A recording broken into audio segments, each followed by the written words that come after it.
नमस्कार, आप देख रहे हैं कालचक्र। मैं हूं पल्लवी झा। मेरे साथ हैं प्रश्न कुंडली विशेषज्ञ पंडित सुरेश पांडे जी। बहुत बहुत स्वागत है पंडित जी आपका। जय मां विंध्यवासिनी।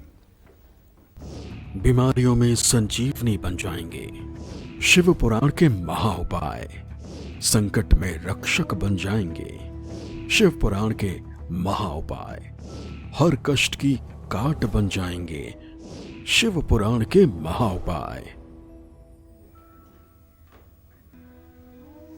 अगर भगवान भोलेनाथ की पूजा सच्चे मन से की जाए तो महादेव हर संकट, हर परेशानी, हर बाधा दूर कर देते हैं। इसीलिए आज कालचक्र में प्रश्न कुंडली विशेषज्ञ पंडित सुरेश पांडे जी हम सभी को शिव पुराण के बारे में सबसे सही और जरूरी जानकारी देंगे। शिव पुराण को पढ़ने या सुनने से आपके सभी रोग दूर हो सकते हैं, सभी संकट टल सकते हैं, सभी परेशानी घट सकती है। लेकिन शिव पुराण को पढ़ने या सुनने से पहले आपको कुछ सावधानियों का पालन भी जरूर करना चाहिए, जिससे आपको शिव पुराण के पाठ का पुण्य फल मिल सके। तो बने रहिए आज कालचक्र के साथ। इसके अलावा अगर आपका कोई भी सवाल है तो आप हमें फोन कर सकते हैं। हमारा नंबर है 0120-665-2415। शास्त्रों में शिव पुराण के बारे में बहुत सी जानकारियां दी गई हैं। शिव पुराण में कितने खंड और श्लोक हैं? सबसे पहले पंडित जी से शिव पुराण के महत्व और महिमा के बारे में जानते हैं, बताएं। प्रातर्स्मरामि भवभीतिहरं सुरेशं गंगाधरं वृषभवाहनम् अम्बिकेशं खड्वांगवरदाभयहस्तमीशं संसाररोगहरमौषधमद्वितीयम्। ओम नमः शिवाय, ओम नमः शिवाय, ओम नमः शिवाय। शिव की महिमा शिव ही जाने। मृत्युलोक में तो वेद व्यास द्वारा रचित शिव पुराण है, उसको पढ़ लिख करके हम भगवान शिव के महिमा को कुछ सुनते हैं, कुछ जानते हैं, कुछ देखते हैं, लेकिन भगवान शिव अपनी महिमा को स्वयं जानते हैं। उनकी महिमा को और कोई नहीं जानता। जहाँ तक शिव पुराण की बात है, जिसमें भगवान शिव और जगत जननी जगदम्बा माँ पार्वती का गुणगान किया गया है, जो कुल 12 स्कंद और 7 संहिता में बटा हुआ है। शिव पुराण के हर स्कंध में शिव के अलग अलग रूपों और उसकी महिमा का वर्णन है। इस पुराण में 24,000 श्लोक हैं और ये 7 खंडों में विभाजित है। शिव पुराण के पहले स्कंध में शिव पुराण की महिमा का वर्णन है। शिव पुराण के दूसरे स्कंध में शिवलिंग की पूजा और उसके प्रकार का वर्णन है। शिव पुराण के तीसरे स्कंध के पार्वती खंड में शिव पार्वती की कथा का वर्णन है, जिसको उमा संहिता भी कहते हैं। शिव पुराण के चौथे स्कंध में कुमार कार्तिकेय भगवान का कथा का वर्णन है। शिव पुराण का 5वां स्कंध युद्ध खंड में के रूप में जाना जाता है, जो त्रिपुरासुर वध की कथा का वर्णन है।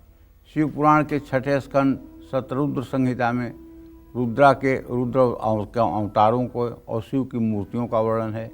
शिव पुराण के 7वें स्कंद में, जिसको वायवीय संहिता कहते हैं, उसमें 12 ज्योतिर्लिंग शिव सहस्रनामावली का वर्णन है। और इसी तरह से अगर 8वां स्कंध देखा जाए तो उमा संहिता में मृत्यु और नरक और क्रिया योग का वर्णन है। शिव पुराण के 9वें स्कंध वायवीय संहिता पूर्व खंड में शिव के अर्धनारीश्वर स्वरूप का वर्णन है। शिव पुराण के 10वें स्कंध वायवीय संहिता के उत्तरखंड में शिव धर्म और शिव शिवा की विभूतियों का वर्णन है। जो व्यक्ति शिव पुराण को पढ़ता है और उससे भोग और मोक्ष दोनों की प्राप्ति होती है। किसी व्यक्ति से अगर अनजाने में कोई पाप हो जाए और वो शिव पुराण को पढ़ने लगता है तो उसको पाप ताप से मुक्ति मिलती है। जो व्यक्ति शिव पुराण को पढ़ने लगते हैं उनको मृत्यु के बाद शिव के गण लेने आते हैं।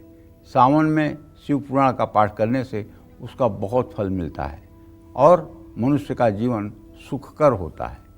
शिव पुराण में ग्रहों से संबंधित बीमारियों और कष्टों के लिए कौन से महा उपाय बताए गए हैं, ये सब मैं आज आपको बताऊंगा, बस थोड़ी देर में।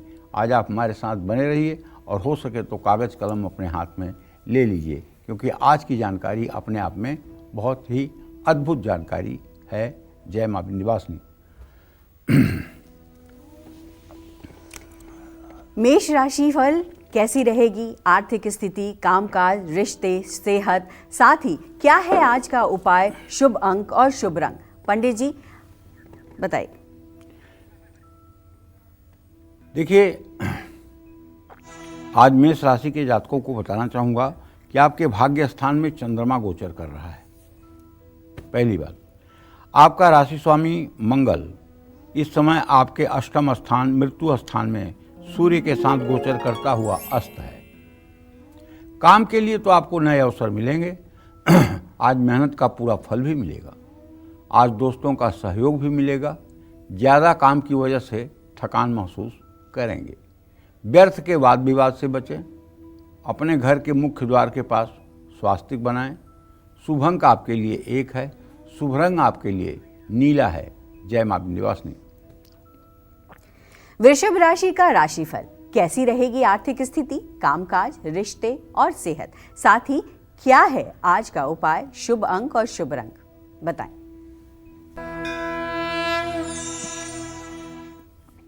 वृषभ राशि के जातकों को बताना चाहूँगा कि आपका राशि स्वामी शुक्र इस समय तुला राशि में 27 अंश 20 कला पर गोचर कर रहा है बुध के साथ। ये लग्नेश द्वितीयेश की युति षष्ठम भाव छठे भाव में है, जिससे धन लाभ होने की स्थिति बन रही है और सेविंग्स का भी योग बन रहा है। नौकरी में तरक्की भी होगी। परिवार और बच्चों के साथ पूरा समय बिताने का अवसर मिलेगा। खुद को मानसिक तौर पर मजबूत रखें। पैसों के लेन देन में सावधानी बरतें। भगवान श्री हरि विष्णु को केसर और मलयागिर चंदन घिस करके उन्हें लगाएं। शुभ अंक आपके लिए 5 है। शुभ रंग आपके लिए आसमानी है। जय मां विंध्यवासिनी। देवों के देव है महादेव। इनकी उपासना में वो शक्ति है जो असंभव को भी संभव बना सकती है। ऐसे में अगर आप भी किसी ग्रह दोष की वजह से बीमारियों और कष्टों से जूझ रहे हैं तो आपको शिव पुराण में इन सभी समस्याओं को समाधान मिल सकता है और मिलता ही है। आइए जानते हैं पंडित जी से। देखिए, वैसे तो बता दूं, जब आदमी जिंदगी से बिल्कुल हार जाता है और उसे कोई रास्ता नहीं सुझाई देता है, उसे सिर्फ चारों दिशाओं में मृत्यु नाचती हुई दिखाई देती है और मृत्यु का महातांडव देखता है, उस स्थिति में भी अगर ठीक ढंग से, शास्त्र सम्मत ढंग से भगवान शिव की आराधना महामृत्युंजय रूप में हो जाए तो मैं दावे के साथ कहता हूं, उस व्यक्ति का बाल बांका नहीं हो सकता है। समस्या इस बात की है कि आज जो हमारे शास्त्रोक्त अनुष्ठान हैं उसको करने वाले भगवान से डर नहीं रहे हैं और जिस तरह से सही शास्त्र सम्मत अनुष्ठान को पूरा करना चाहिए उस प्रक्रिया का पालन नहीं हो रहा है। अगर ठीक ढंग से पूरी निष्ठा के साथ एकदम मृत्यु के समीप खड़े हुए व्यक्ति के लिए भी अगर शिव आराधन किया जाए, 1,40,000 या 5,60,000 महामृत्युंजय के मंत्रों का 5 दिन में अनुष्ठान किया जाए और उसमें अच्छे से सर्वतोभद्र चक्र, गणेश गौरी की स्थापना, नवग्रह की स्थापना करके सप्तघृत मातृका, खोडस मातृका, चतुष्षष्ठी योगिनी, वास्तु पुरुष, एकोनविंशत क्षेत्रपाल, एक लिंग तो भद्र, नवग्रह मंडल बना करके और सबकी विधिवत पूजा करके और नर्मदेश्वर शिवलिंग या पारद के शिवलिंग पर या मृत्तिका मिट्टी के शिवलिंग को बना करके उस पर नित्य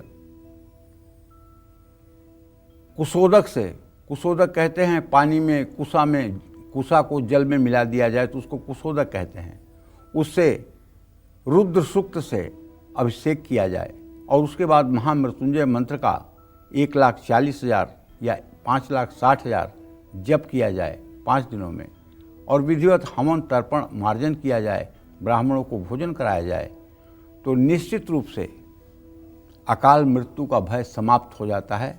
और कलयुग में अगर शायद भगवान शिव की ये पूजा न होती तो लोगों का धर्म पर से कब का विश्वास उठ चुका होता। यही पूजा है जो लोगों के मन में आज भी धर्म के प्रति विश्वास बना करके रखे हुए हैं, क्योंकि जब कोई व्यक्ति अपने प्रियजन को खोने के डर से एकदम आतंकित हो जाता है और उस समय ये अनुष्ठान होता है और उसके प्रियजन का जीवन बच जाता है, वो फिर से स्वस्थ होकर के समाज में सर उठाकर चलने लायक हो जाता है, तो व्यक्ति को लगता है कि धर्म है, भगवान है। और यही कारण है जो सनातन धर्म में प्राण का संचार कर रहा है। ये भगवान शिव की ही महिमा है और किसी दूसरे की महिमा नहीं है। मंत्र महामणि विषय ब्याल के, मेटत कठिन कुवंक भाल के। इसमें कोई अतिशयोक्ति नहीं है। सब देव हैं लेकिन भगवान शिव महादेव हैं। सबको ब्रह्मा के लिखे हुए में कुछ बदलने का अधिकार नहीं है, लेकिन ब्रह्मा की सारी लिखावट को बिना किसी बहुमत से बदल देने का अधिकार भगवान शिव के पास सर्वथा सुरक्षित है। वैसे भगवान शिव संहार के देवता माने जाते हैं, लेकिन अगर आप गंभीरता से शास्त्रों का अध्ययन करेंगे और सारे शास्त्रों को आप पढ़ेंगे तो जो मैं कह रहा हूं मेरे इस बात से आप सहमत होंगे। जब सृष्टि करना होता है तो शिव ही ब्रह्मा बन जाते हैं। जब पालन करना होता है तो भगवान शिव ही विष्णु बन जाते हैं। और जब संहार करना होता है तो भगवान शिव ही शंकर बन जाते हैं। सूर्य से संबंधित, सूर्य ग्रह से संबंधित अगर आपके जीवन में कष्ट है, सूर्य हड्डियों का रोग देता है, सूर्य मस्तिष्क में रोग देता है, सूर्य नेत्र रोग देता है, तो शिवलिंग का पूजन सफेद मंदार के फूलों से, पत्तों से और बेलपत्र से करना चाहिए। अगर चंद्रमा से संबंधित बीमारी, एलर्जी है, टीबी है जिसको राजक्षमा कहते हैं, खून से संबंधित कोई बीमारी है, ब्लड कैंसर है, खांसी जुकाम नज़ला या कोई मेंटल डिजीज है जैसे डिप्रेशन, एंजाइटी या लो ब्लड प्रेशर की समस्या है, तो शिवलिंग का जो अभिषेक है वो रुद्राष्टाध्यायी के पाठ करते हुए काले तिल कच्चे दूध में मिलाकर अगर रुद्राभिषेक किया जाए तो निश्चित रूप से लाभ मिलता है। मंगल ग्रह से संबंधित अगर कोई बीमारी है जैसे हाई ब्लड प्रेशर, मंगल की बीमारी हाई ब्लड प्रेशर है, मंगल की बीमारी डायबिटीज है, अनियंत्रित डायबिटीज, मंगल की बीमारी हार्ट से भी संबंधित हो जाती है, तो गिलोय के रस से, गिलोय का रस उपलब्ध करना थोड़ा कठिन है, लेकिन अगर चाहें तो हो भी सकता है। शिवलिंग का अभिषेक करें। बुध से संबंधित रोग जैसे चर्म रोग या गुदा रोग है, पाइल्स है, बवासीर है, फेस्टुला भगंदर है, तो विधारा के रस से अभिषेक करने से आराम मिलता है। लेकिन विधारा का रस आपको नहीं मिल सकता और गिलोय का भी रस आपको इतने पर्याप्त मात्रा में नहीं मिल सकता, क्योंकि ये देव दुर्लभ औषधियाँ अब दुष्प्राप्य हो गई हैं। तो इसके लिए मैं आपको बता रहा हूँ एक ऐसा उपाय, एक ऐसा अनोखा उपाय जिसका प्रयोग करने से आप अगर चमत्कृत न हो जाइएगा तो कहिएगा कि ये पंडित क्या पाखंड करता है। आप गिलोय की हरी लकड़ी नीम के पेड़ पर गिलोय प्रायः पाई जाती है। बहुत लोग अपने घरों में भी गिलोय को लगाए हुए हैं। गिलोय की हरी समिधा 4-4 अंगुल की 108 टुकड़े काट करके और उसे तांबे के हवन कुंड के सामने आप बैठ करके और एक पात्र में, कांसे के कटोरे में पंचगव्य में क्या क्या आता है? गाय का दूध, गाय का घी, गाय की दही, गाय का मूत्र और गाय का गोबर। ये 5 चीज़ों को पंचगव्य कहते हैं। एक कटोरे में रख लीजिए और एक कटोरे में गाय का शुद्ध पिघला हुआ घी रख लीजिए। आधी लकड़ी पंचगव्य में और आधी लकड़ी पलट करके गाय के घी में डुबोइए और आम की, पीपल की या नीम की प्रज्वलित लकड़ियों पर महामृत्युंजय मंत्र बोलते हुए हवन करिए। कितने बार? 108 बार। सिर्फ 108 बार और सिर्फ 40 दिन हवन करिए। गंभीर से गंभीर कष्टों से अगर आपको निजात न मिल जाए तो आप कहिएगा। इसी तरह से बिधारा की लकड़ी अगर आपको मिल जाए, अगर 4-4 अंगुल की बिधारा की लकड़ी मिलती है तो भी ठीक है, लेकिन अगर नहीं मिल पाती और पंसारी की दुकान से आप छोटे छोटे बिधारा के टुकड़े लाए हैं तो भी कोई घबराने की बात नहीं है। देश काल परिस्थिति के अनुसार भगवान शिव सारी पूजा को स्वीकार करते हैं। उसे भी पंचगव्य और घी में डुबा करके और तांबे के हवन कुंड में कपूर से आम की लकड़ियां जला करके, और यदि महामृत्युंजय मंत्र से आप 108 आहुति हवन करेंगे तो निसंदेह आपको लाभ मिलेगा, इसमें कोई दो राय नहीं। शिव पुराण पढ़ने से कैसे दरिद्रता और वास्तु दोष दूर हो सकता है ये भी मैं आपको बताऊंगा।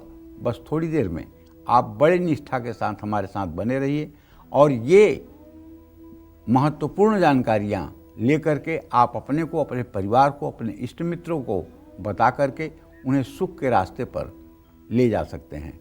जय मां विंध्यवासिनी। पंडित जी, अब इस वक्त हमारे साथ एक दर्शक जुड़ गई हैं। नैना है दिल्ली से। आइए सुनते हैं क्या कुछ है उनके सवाल करिए नैना। हाँ जी, मेरा नाम नैना है। मुझे मेरी सिस्टर के लिए सवाल पूछना है। हेलो। सिस्टर आपकी बड़ी हैं कि छोटी? मेरी सिस्टर बड़ी है मुझसे। ठीक है, उनके बारे में क्या जानना चाहती हैं आप नैना जी? उनका विवाह कब होगा? अच्छा, विवाह का योग तो बना हुआ है। जरा सा अपने माता पिता से कह दो, सक्रियता दिखाएं तो मुझे ज़्यादा से ज़्यादा विश्वास है कि इस साल अप्रैल मई तक विवाह तय हो जाएगा, नवंबर दिसंबर तक विवाह हो जाएगा। विवाह का तो योग बना हुआ है, बस आपके माता पिता थोड़े से सक्रिय हो जाएं विवाह के लिए तो विवाह का योग हो जाएगा।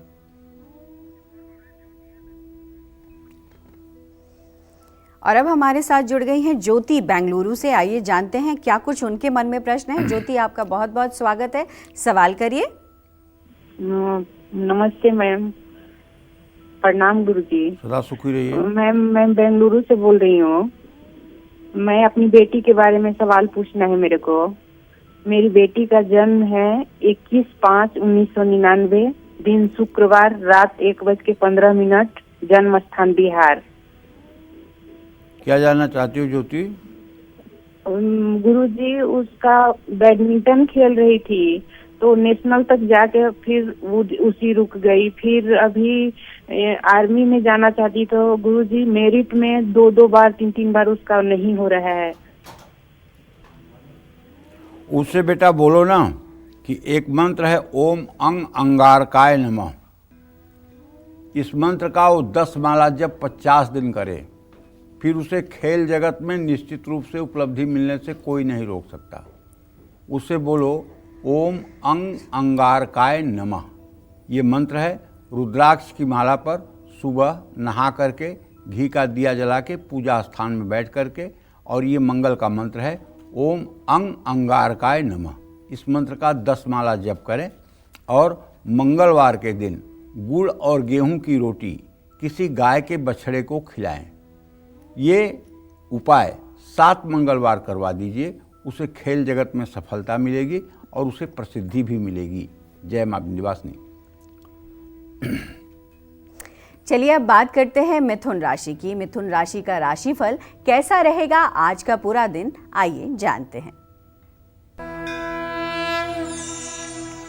मिथुन राशि से पंचम भाव में तो बुध शुक्र की युति है और व्यय भाव का स्वामी शुक्र है, रोग भाव में मंगल सूर्य बैठे हुए हैं।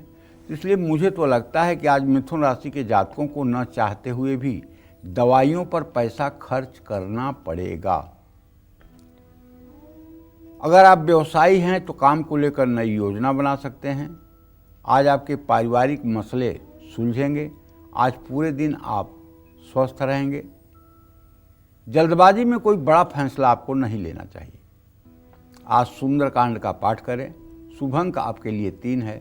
शुभ रंग आपके लिए सफ़ेद है। जय मां विंध्यवासिनी। अब हमारे साथ एक और कॉलर जुड़ी हैं, रंजीता हैं दिल्ली से। आइए जानते हैं पंडित जी क्या कुछ उनके मन में प्रश्न है। रंजीता, बहुत बहुत स्वागत है आपका, सवाल करिए। नमस्ते पंडित जी। हाँ, सदा सुखी रहो बेटा।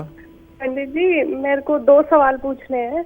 एक, हमारी जमीन है मेरे हस्बैंड और मेरे देवर के नाम से, वो काफी साल से सरकारी विवाद में आई हुई है। उसके लिए आपने पहले भी बताया था कि शनिवार पीपल में दिए जलाने और परिक्रमा करनी है, वो तो हमने कर दिया, पर उससे कुछ हो नहीं पा रहा उसका। तो आप ये बता दीजिए वो कैसे हमें मिल जाएगी पंडित जी। और एक, मेरे हस्बैंड विदेश जाना चाहते हैं, तो क्या उनका योग है और क्या वो सफलता पा लेंगे? देखो, पहले प्रश्न का उत्तर तो ये है कि जमीन वाले मामले में अभी भी विलंब की स्थिति बनी हुई है। रंजीता, तुम्हारा लग्नेश और चतुर्थेश शुक्र शनि परस्पर षडाष्टक योग बना रहे हैं। तो इसमें मुझे जो लग रहा है अभी भी ज़मीन के मामले में विलंब बना हुआ है। ये विलंब 6 से 7 महीने का भी हो सकता है। सफलता मिलने की गुंजाइश है। सफलता मिले इसके लिए आपको चाहिए कि अपनी ज़मीन पर, जो ज़मीन विवादित है, उस पर बृहस्पतिवार को 1 मुट्ठी पीली सरसों, कोई टोंकने न पाए, आपको सुबह या शाम जा कर के डाल देना चाहिए। इससे निश्चित रूप से वो ज़मीन आपके पास तक आएगी। जहाँ तक आपने अपने पति के विदेश जाने के बारे में पूछा है, तो मैं आपको बताना चाहूँगा कि शनि की दुस्वभाव राशि में स्थिति है। अभी तो पति के तत्काल में विदेश जाने का योग नहीं बना हुआ है, लेकिन अगर प्रयास करेंगे तो अगले साल अक्टूबर सितंबर के महीने तक इनके विदेश जाने का योग बन जाएगा। देखो, आपके घर में सुख समृद्धि रहे रंजीता, इसके लिए मैं बताना चाहूँगा कि यद्यपि बुध और शुक्र की स्थिति आपके लग्न में है, आपके जीवन में सुख संपन्नता है। ऐसा नहीं है किसी चीज़ का अभाव है, अभाव तो नहीं है, ये मुझे पूर्ण रूपेण से दिखाई दे रहा है। लेकिन अगर आप रोज़ राम दरबार की पूजा करते हुए और राम रक्षा स्तोत्र का सुबह शाम पाठ करना शुरू कर दें, तो शायद आपके जीवन की जो भी मनोकामनाएं हैं वो बहुत जल्दी पूरी होती हुई दिखाई देंगी। जय मां विंध्यवासिनी। कर्क राशि का राशिफल कैसा रहेगा आज का पूरा दिन, आइए जानते हैं।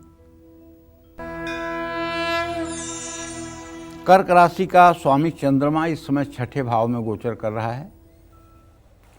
धन भाव का स्वामी सूर्य इस समय 5वें भाव में गोचर कर रहा है मंगल के साथ। शेयर बाजार, प्रॉपर्टी में निवेश से फायदा होगा, लेकिन जल्दबाजी में निवेश ना करें। आज अपना नया काम शुरू कर सकते हैं। माँ के साथ संबंध अच्छे रखें, गलत बात न बोलें। आज मौसमी बीमारियां आपको परेशान कर सकती हैं। बच्चों की आदतों पर नज़र रखें। तांबे के लोटे में गंगा जल भरकर घर में छिड़काव करें। शुभ अंक आपके लिए 2 है। शुभ रंग आपके लिए हल्का गुलाबी है। जय मां विंध्यवासिनी। आज पंडित जी आपको शिव पुराण की महिमा और शिव पुराण के 1000 फायदे बता रहे हैं। कैसे शिव पुराण के उपाय आपके सभी कष्टों, संकटों और परेशानियों को दूर कर सकते हैं। अब अपनी चर्चा को आगे बढ़ाते हुए बात करते हैं गुरु ग्रह, शुक्र ग्रह, शनि ग्रह और राहु ग्रह की। इन 4 ग्रहों की वजह से अगर आपको हेल्थ इश्यूज हो रहे हैं तो आपको ऐसे में शिव पुराण के कौन से उपाय करने चाहिए, आइए जानते हैं पंडित जी से।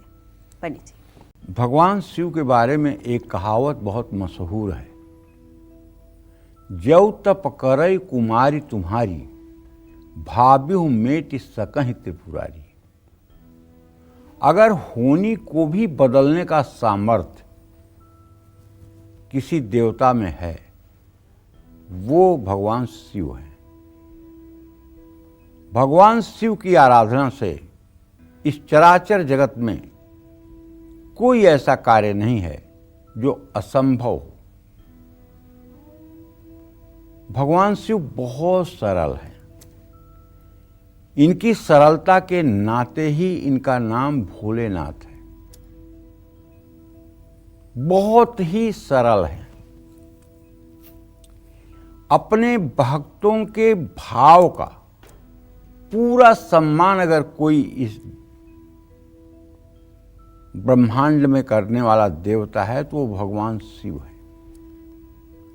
और मैं ये भी बात बताना चाहूंगा, कितने ऐसे उदाहरण हैं जिसमें भगवान शिव ने अपने भक्तों के लिए खुद रण में उतर करके युद्ध तक किया है।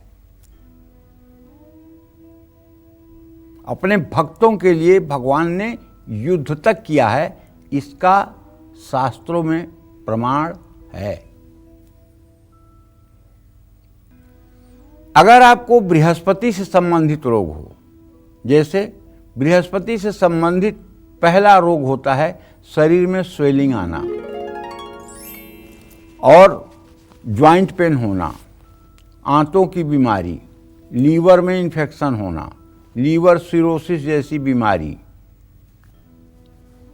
पेनक्रियाज में प्रॉब्लम होना, ये सब बृहस्पति से रिलेटेड बीमारियां हैं। ऐसे में आपको चाहिए कच्चा दूध और पीला चंदन मिला करके शिवलिंग का अभिषेक करें।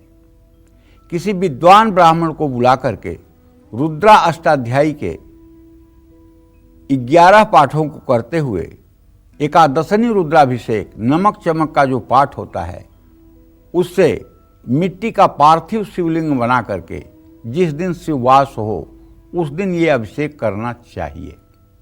अभिषेक के पहले गणेश गौरी की विधिवत पूजन करनी चाहिए, नवग्रह मंडल की पूजन करनी चाहिए, उसके बाद रुद्राभिषेक करना चाहिए और रुद्राभिषेक करने के बाद 1003 पत्ते वाले बेलपत्र घर लाना चाहिए और उसको अच्छे से धो करके परिवार के सभी सदस्य मिल करके अष्टगंध घोल करके चमेली के कलम से तीनों पत्तियों पर राम राम राम लिखें और ये 1000 पत्तियां भगवान शिव के 1000 नामों से बारी बारी से एक एक पत्ती सुगंधित इत्र लगा करके और शिवलिंग पर अर्पित किया जाए। एक व्यक्ति शिवलिंग पर अर्पण करेगा और दूसरा व्यक्ति जल की धारा शिवलिंग पर अनवरत देता रहेगा। ये उपाय आप करके देखिए, परिणाम 24 घंटे के अंदर आपके सामने होगा। भगवान शिव का सहस्रार्चन और एकादशनी रुद्राभिषेक, ये दोनों क्रिया करके देखिए। बड़ी विडंबना है आज कि कर्मकांड कराने वाले सुयोग्य लोग मिल ही नहीं पा रहे हैं। अभी भी भगवान की एक बड़ी कृपा है, काशी प्रयाग के मध्य में अभी भी योग्य विद्वानों की कमी नहीं है। काशी प्रयाग के मध्य में और काशी प्रयाग के नज़दीक में अभी भी कर्मकांड की विधा को जानने वाले योग्य और अच्छे लोग विद्यमान हैं। शुक्र से संबंधित अगर रोग है, शुक्र से संबंधित रोग क्या होता है? शुक्र से संबंधित रोग यदि पुरुष को होगा तो उसको अगर युवावस्था है तो नपुंसकता की बीमारी हो सकती है, अगर वृद्धावस्था है तो पेशाब से संबंधित बीमारी हो सकती है, एलर्जी हो सकती है, महिला है तो वो गर्भधारण में समस्या हो सकती है, अंडे नहीं बनेंगे, महिला है तो उसको यूरिन का इन्फेक्शन यूटीआई की प्रॉब्लम हो सकती है। ये शुक्र के रोग हैं।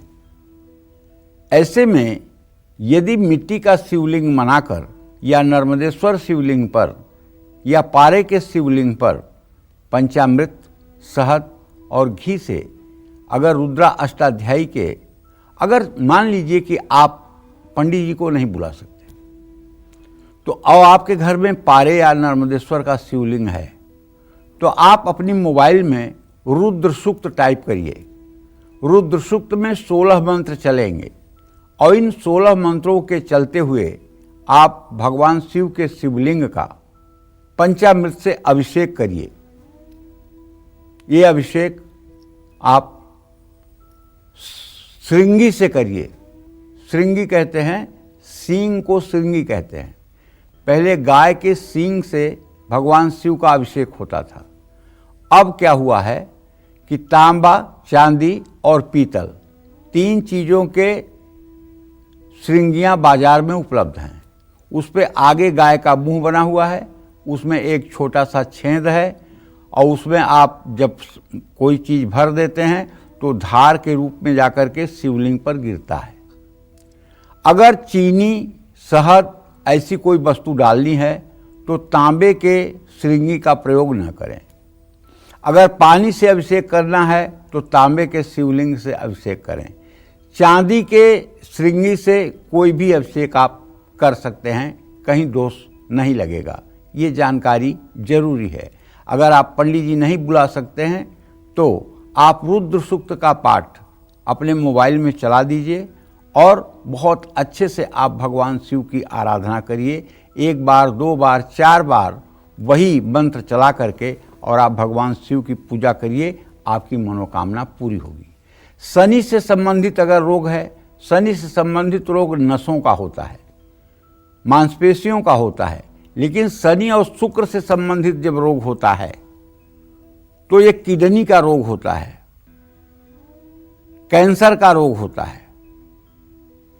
तो अगर ये सब रोग हैं या वात रोग है, बार बार डकार आती है, हर समय पेट में गैस बनती है, पेट में जलन होती है, तो ऐसे में गन्ने के रस से, चांदी की श्रृंगी से या छाछ से शिवलिंग का रुद्र सूक्त बोलते हुए अभिषेक करना चाहिए। राहु से संबंधित अगर रोग है, जैसे सिर का चकराना, मानसिक परेशानी, चोट लगना, अंग भंग होना, एकाक अंग से अंगहीन हो जाना, तो मृत संजीवनी, जिसको महामृत्युंजय भी कहते हैं, मृत संजीवनी महामृत्युंजय, ओम जूम ओम ओम हौम ओम जूम ओम श्रः ओम भूर्भुवः स्वः त्र्यंबकं यजामहे सुगंधिं पुष्टिवर्धनम् उर्वारुकमिव बंधनान् मृत्योर्मुक्षीयमामृतात् भूर्भुवः स्वरोम जूम श्रः हौम ओम। ये मृत संजीवनी महामृत्युंजय मंत्र है। इस मंत्र का 1.25 लाख और दशांश जोड़कर 1,40,000 हो जाएगा। इसका 11 ब्राह्मणों द्वारा 5 दिन में जप कराना चाहिए। भांग धतूरे से भगवान शिव की पूजा करनी चाहिए और नित्य भगवान शिव का अभिषेक करना चाहिए। ऐसा करने से ये गंभीर बीमारियां ठीक हो सकती हैं।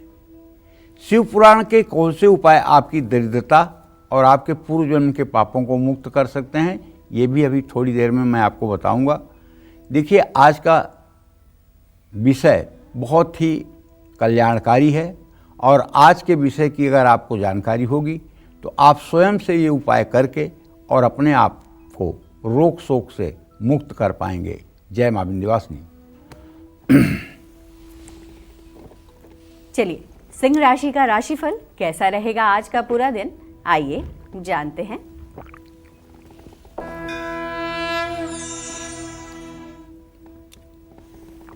सिंह राशि के जातकों को बताना चाहूँगा कि आपके राशि में तो केतु है, लेकिन आपके धन भाव का स्वामी बुध शुक्र के साथ है। द्वितीय तृतीय की युति है। इसका मतलब कि आप सोचे भी नहीं होंगे कि कहीं से आपको पैसा मिलेगा, लेकिन आज कहीं न कहीं से आपको धन लाभ जरूर होगा। जहाँ तक कामकाज की बात है तो आत्मविश्वास के साथ क्रिएटिव काम करेंगे। परिवार के साथ किसी यात्रा पर जा सकते हैं। मौसमी बीमारियां स्वास्थ्य बिगाड़ सकती हैं। निगेटिव लोगों से दूर रहें। पंछियों को दाना पानी दें। शुभ अंक आपके लिए 9 है, शुभ रंग आपके लिए केसरिया है। जय मां विंध्यवासिनी।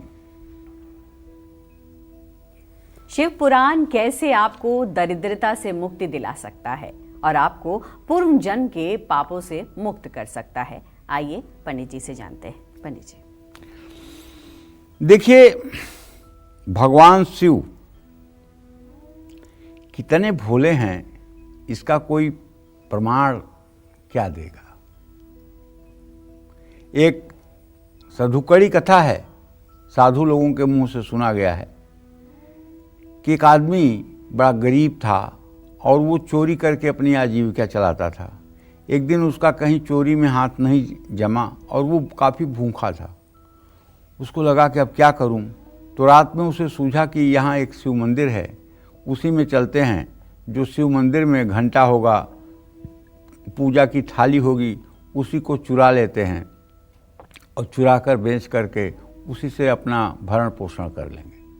और केवल एक नीचे कपड़ा और ऊपर एक बनियान पहने हुए था और बीड़ी पीता था, माचिस उसके पास थी। मंदिर में जाता है, देखता है कि मंदिर में अंधेरा है, उसे कुछ दिखाई नहीं दे रहा है। प्राचीन काल की बात है। तो उसने माचिस निकाला और अपनी बनियान में आग लगा दी। बनियान जब जलने लगी तो रोशनी हो गई। अब जब रोशनी हो गई तो उसने देख लिया कि थाली, पंचपात्र, कटोरी, आरती दानी कहाँ रखी हुई है, उसे दिख गया और सब ले करके वो चला गया और उसको बेच करके उसने अपनी पेट पूजा कर ली। जब वो मरा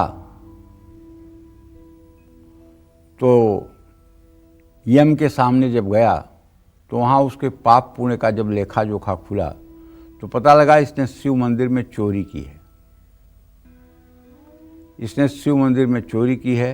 रात्रि के 12 बजे इसने शिव मंदिर से शिव पूजन में उपयुक्त होने वाले बर्तनों को चुराया है। तो धर्मराज या यमराज कह लीजिए अटक गए कि इसे भगवान शिव का अपराध करने पर कौन सी सजा दी जाए। तो भगवान शिव से पूछा गया, धर्मराज ने भगवान शिव से पूछा कि प्रभु, अगर आपके पूजन स्थल से कोई व्यक्ति आपके पूजन की सामग्री चुराता है तो उसको कौन सा दंड देना चाहिए। भगवान शिव ने कहा कि रात्रि में अगर चोरी की गई है तो रात्रि में तो हमारे मंदिर में अंधकार होता है, कैसे उसने चोरी की। तो हाँ प्रभु, उसने बनियान जो पहनी थी उसमें आग लगा करके और उसी के प्रकाश से उसने चोरी की। भगवान शिव बड़े प्रसन्न हुए, बोले उसको कोई सजा नहीं देनी चाहिए, उसे हमारे लोक शिवलोक को भेज दो। क्यों?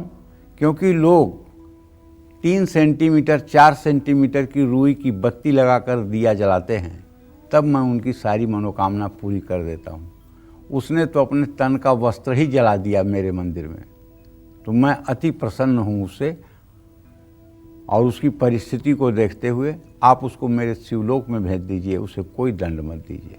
भगवान भोलेनाथ इतने भोलेनाथ हैं, इतने भोलेनाथ हैं। तो बेल के पेड़ के नीचे नियमित अगर आप दीपक जलाना शुरू कर दें तो आप तत्वज्ञानी हो जाएंगे और मृत्यु के बाद आप भगवान शिव के ही लोक को प्राप्त होंगे। जो व्यक्ति बेल के पेड़ के नीचे सिर से नहाता है, ऐसे व्यक्ति को संपूर्ण तीर्थों में स्नान का फल मिल जाता है, क्योंकि जितने भी तीर्थ हैं उनका वास बेल के मूल भाग में होता है। जो व्यक्ति अपने हाथों से बेलपत्र तोड़कर शिवलिंग पर अर्पित करता है, ऐसा व्यक्ति जन्म जन्मांतर के पापों से मुक्त हो जाता है।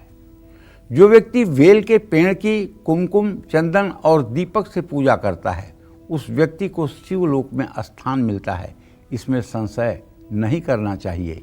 जय मां विंध्यवासिनी।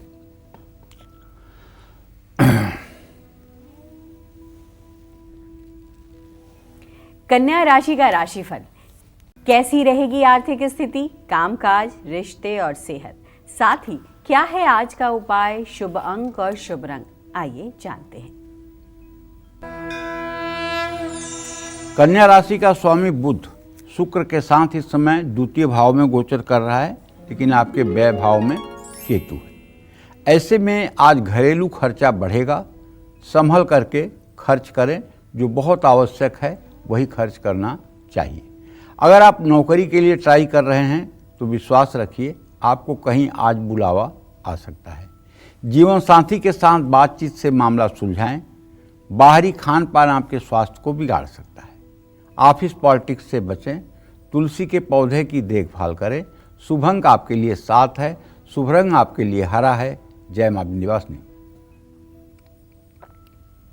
घर से विघ्न, बाधा, क्लेश, नेगेटिविटी और वास्तु दोष को दूर करने के लिए शिव पुराण के कौन से उपाय हैं, आइए जानते हैं पंडित जी। देखिए,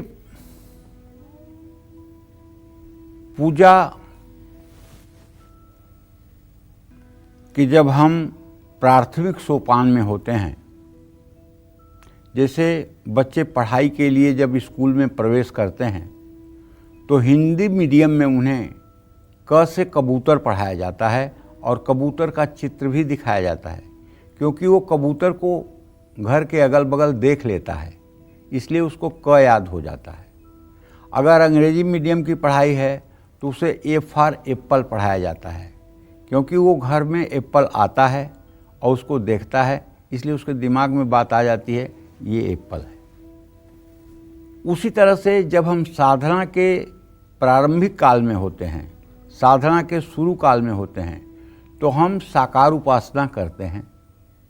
मूर्ति, विग्रह, लिंग की उपासना करते हैं, शिवलिंग की उपासना करते हैं और ध्यान, आवाहन, आसन, पाद्य, अर्घ, आचमनी, स्नान, वस्त्र, उपवस्त्र, गंधाक्षत, पुष्प, धूप, दीप, नैवेद्य से विधिवत पूजन करते हैं। लेकिन जब हमारे साधना की स्थिति उच्चतर होती है, उच्चतर मतलब ऊपर की तरफ होती है, तो हम साकार उपासना के साथ साथ मानसी पूजा भी करना शुरू करते हैं। मानसी पूजा में किसी वस्तु की जरूरत नहीं होती है, किसी चीज़ की जरूरत नहीं होती है, बस मन की आपकी कल्पनाएं होनी चाहिए कि ये सारी वस्तु उपस्थित है। मन की कल्पना होनी चाहिए कि भगवान शिव साक्षात उपस्थित हैं। मन की कल्पना होनी चाहिए कि सारे हमारे जो नियम हैं वो पूरे हो रहे हैं। ये मानसी पूजा बहुत ही ज़्यादा लाभकारी है। इसी को भागवत में कहा गया है, मुरारी पादार्पित चित्त वृत्ति। चित्त की वृत्ति अगर भगवान के श्री चरणों में समर्पित है तो इससे बड़ी कोई पूजा हो ही नहीं सकती। अगर आप अपने ब्रह्मरंध्र पर, जिसको आज्ञा चक्र कहते हैं, यहाँ द्विदल कमल की सफ़ेद पंखुड़ियों पर गौरवर्ण भगवान शिव को विराजमान देखें और उनकी पूजा करें, तो मैं विश्वास के साथ कह सकता हूँ कुछ दिनों के बाद ही आपके अंदर जो कायाकल्प होगा उसका आपको भी कभी आभास नहीं होगा। आत्मा त्वं गिरिजामति सहचरा प्राणा शरीरम गृह पूजा ते विषयोपभोग रचना निद्रा समाधि स्थिति संचार पदयो प्रदक्षिण विधि स्त्रोतानि सर्वागिरो यद कर्मम क्रियते तदखिलम संभो तव आराधनम। अगर ज़्यादा नहीं मानसी पूजा कर सकते हैं तो इतना छोटा सा मानसी पूजा करिए। आत्मा त्वम, हे भगवान शिव, ये मेरे शरीर में जो आत्मा विराजमान है वो आप ही हैं और कोई नहीं है, वो मेरे आत्म स्वरूप आप ही हैं। गिरजामती, और जो मेरी बुद्धि है ना वो पार्वती स्वरूपा है। सहचरा प्राणा, जो मैं श्वास लेता हूँ ना ये मतलब शिवगण है। शरीरम गृह, और ये मेरा शरीर आपके लिए उत्तम गृह है। पूजा ते विषयोपभोग रचना, और जो मैं कंघी तेल लगाता हूँ, चंदन लगाता हूँ, कपड़े पहनता हूँ, ये आपके पूजन के उपचार हैं प्रभु। निद्रा समाधि स्थिति, और मेरे सोने का जो समय है भगवान ये आपकी समाधि की अवस्था है। संचार पदयो प्रदक्षिण विधि, जितना हम इस पृथ्वी पर चलते हैं वो सिर्फ आपकी परिक्रमा है प्रभु। स्त्रोतानि सर्वागिरो, और जितने भी स्त्रोत या शब्द मैं बोलता हूँ आपके लिए स्त्रोत है, और जो भी जाने अनजाने में मुझसे कर्म होता है वो सब आपके उपासना का ही एक अंग है। प्रभु स्वीकार करो, प्रभु स्वीकार करो प्रभु। ये भाव बन जाए सुबह शाम तो आनंद आ जाएगा। कार्य में विघ्न, बाधा, आपसी कलह, रोग आदि परेशानियों को दूर करने के लिए घर के उत्तर पूर्व दिशा का या ब्रह्म स्थान में रुद्राभिषेक करना चाहिए। घर परिवार पर भगवान शिव की कृपा बनी रहे, धन का आगमन हो, इसके लिए घर की पूर्व या उत्तर पश्चिम दिशा में बेल का पेड़ आप लगा सकते हैं। इसको नियमित रूप से जल देना चाहिए। शाम के समय इसके नीचे घी का दिया जलाना चाहिए। उत्तर पूर्व दिशा भगवान की दिशा, शिव की दिशा मानी गई है, इसीलिए इसको ईशान कोण कहते हैं। भगवान शिव का भी एक नाम ईशान है। सकारात्मक ऊर्जा के प्रवाह और शुद्ध विचारों में वृद्धि के लिए यहाँ शिव परिवार की तस्वीर लगाने से शुभ फलों में वृद्धि होती है।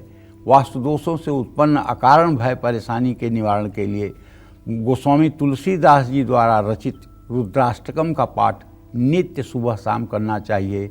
नमामि समीशान निर्वाण रूपम विभुम व्यापकम ब्रह्म वेद स्वरूपम निजम निर्गुणम निर्विकल्पम निरीहम चिदाकाशवाकाशवासम भजेहम। ये उत्तरकांड में है। भगवान शिव का क्रोध की मुद्रा वाली तस्वीर या तांडव करती हुई तस्वीर कभी घर में नहीं लगानी चाहिए। ऐसी तस्वीर विनाश का प्रतीक है। भगवान शिव का निवास कैलाश पर्वत जो उत्तर दिशा में है, इस कारण शिव जी की मूर्ति या फोटो घर की उत्तर दिशा में ही लगाना श्रेष्ठ होता है। भगवान शिव की खड़ी मुद्रा की तस्वीर कभी भी अपने घर या ऑफिस में आपको नहीं लगानी चाहिए। जय मां विंध्यवासिनी। तुला राशि का राशिफल कैसा रहेगा आज का पूरा दिन, आइए जानते हैं।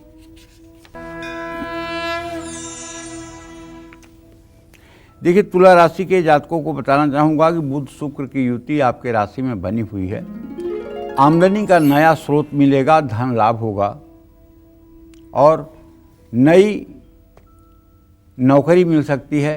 पुराने विवादों को दूर करने की आपको कोशिश करना चाहिए। डिहाइड्रेशन हो सकता है, नियमित पानी पिएं। दूसरे के विवाद में ना पड़ें। आज सूर्य नमस्कार जरूर करें। शुभ अंक आपके लिए 3 है। शुभ रंग आपके लिए सफ़ेद है। जय मां विंध्यवासिनी। वृश्चिक राशि का राशिफल कैसा रहेगा आज का पूरा दिन, आइए उनके बारे में भी जानते हैं। आज वृश्चिक राशि के जातकों को बताना चाहूँगा कि आपके राशि में मंगल और सूर्य की स्थिति है। आपका राशि स्वामी मंगल इस समय अस्त हुआ पड़ा है। नए निवेश से तो नहीं, लेकिन पुराने निवेश से आपको फायदा मिल सकता है। आज सीनियर्स का पूरा साथ मिलेगा। आज परिवार का भी पूरा साथ मिलेगा। मानसिक स्वास्थ्य का भी आपको ध्यान रखना चाहिए। किसी से धोखाधड़ी बिल्कुल ना करें, झूठ ना बोलें और आज गौसेवा जरूर करें। शुभ अंक आपके लिए 5 है। शुभ रंग आपके लिए मैरून है। जय मां विंध्यवासिनी। चलिए अब बात करते हैं धनु राशि की। क्या कहता है धनु राशि का राशिफल, कैसा रहेगा आज का पूरा दिन, आइए जानते हैं। देखिए भाई, धनु राशि में इस समय चंद्रदेव विराजमान हैं। आप आज भावुक हो सकते हैं, इसलिए फिजूल खर्ची ना करें। किसी बड़े काम में आज आपको सफलता मिल सकती है, केवल धैर्य रखें। पारिवारिक समस्याएं थोड़ी बढ़ेंगी जरूर, लेकिन अगर आप समाधान चाहेंगे तो समाधान मिलेगा। लेकिन जल्दबाजी में सीढ़ियों से चढ़ना, उतरना, बाथरूम में चलना, ये सब चीज़ें आपको चोट लगा सकती हैं। आज गुस्से पर काबू रखिए पूरे दिन और आज गाय को हरा चारा खिलाइए। शुभ अंक आपके लिए 1 है। शुभ रंग आपके लिए पीला है। जय मां विंध्यवासिनी। मकर राशि का राशिफल, चलिए अब बात करते हैं मकर राशि वालों की, जानते हैं उनका भाग्य कितना मजबूत है। देखिए, मकर राशि से व्यय भाव में चंद्रमा और धन भाव में राहु, मतलब आज खर्चे ही खर्चे होंगे। गाड़ी के मेंटेनेंस पर, ज्वेलरी पर खर्च ही खर्च होगा। काम से जुड़ी यात्रा पर आप जा सकते हैं। गलतफहमी की वजह से रिश्ते बिगड़ सकते हैं। ब्लड प्रेशर के रोगी अपना खास ध्यान रखें। बड़े बुजुर्गों का अपमान बिल्कुल ना करें और मंदिर में 10 हनुमान चालीसा बांटें। शुभ अंक आपके लिए 8 है। शुभ रंग आपके लिए नारंगी है। जय मां विंध्यवासिनी। कुंभ राशि का राशिफल। चलिए अब बात करते हैं कुंभ राशि वालों की। जानते हैं आज उनका भाग्य कितना मजबूत है। कुंभ राशि के जातकों को बताना चाहूंगा कि आपके राशि में राहु की स्थिति है। आपका राशि स्वामी द्वितीय भाव में स्थित है। कोई न कोई कारोबारी डील आज आपको धन लाभ देकर जाएगी। ऑफिस में पूरे दिन आप व्यस्त रहेंगे। पारिवारिक विवादों को समझदारी से सुलझाएं, मन शांत रखें, स्वास्थ्य अच्छा रहेगा। जल्दबाजी में प्रॉपर्टी न खरीदें। शनि मंदिर में सरसों के तेल का दिया जलाएं। शुभ अंक आपके लिए 4 है। शुभ रंग आपके लिए ग्रे है। जय मां विंध्यवासिनी। चलिए अब बात करते हैं मीन राशि वालों की। जानते हैं आज उनका भाग्य कितना मजबूत है। देखिए, मीन राशि के जातकों को बताना चाहूंगा कि आपके राशि में शनिदेव की स्थिति है और आपके भाग्य स्थान में मंगल सूर्य के साथ है। ऑनलाइन स्कैम से बचो। ऑफिस में ज्यादा काम करना पड़ेगा। लंबे समय बाद अपनों से मुलाकात होगी। डाइजेशन से जुड़ी कुछ समस्या हो सकती है। हो सके तो आज यात्रा ना करें। शनि चालीसा का पाठ करें। शुभ अंक आपके लिए 3 है। शुभ रंग आपके लिए बैगनी है। जय मां विंध्यवासिनी।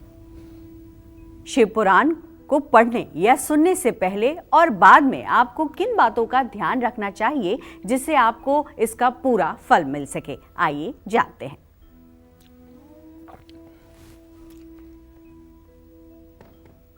देखिए, शिव पुराण को पढ़ने या सुनने से पहले तन और मन को शुद्ध करिए।